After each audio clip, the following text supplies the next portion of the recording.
আসসালামু আলাইকুম রহমতুল্লাহ বরকাতুহু। ফেরদৌস গার্ডেনের পক্ষ থেকে সবাইকে শুভেচ্ছা। সম্মানিত ভিউয়ার্স, প্রচুর পরিমাণে ঠান্ডা পড়তেছে এবং কুয়াশা পড়তেছে। আপনারা জানেন এই রেড লেডি জাতের পেঁপে গাছটা কিন্তু অনেক ভালো রেজাল্ট দেয়, কিন্তু যত্নের মধ্যে কোনো ঘাটতি হয়ে গেলে গাছটা কিন্তু একটু সমস্যা হয়ে যায়।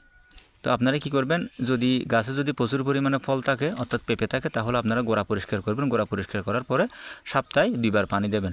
আর যদি দেখতেছেন যে গাছে কোনো ফল নেই অর্থাৎ পেঁপে নাই এবং যদিও থাকে সামান্য কিছু, তাহলে গাছে আপনারা সপ্তাহে 1বার পানি প্রয়োগ করবেন।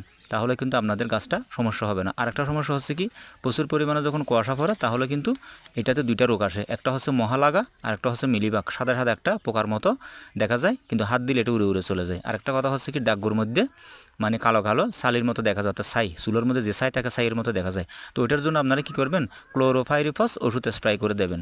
তাহলে আপনাদের গাছটা আর কোনো সমস্যা হবে না। তো আজকে এতটুকু পর্যন্ত।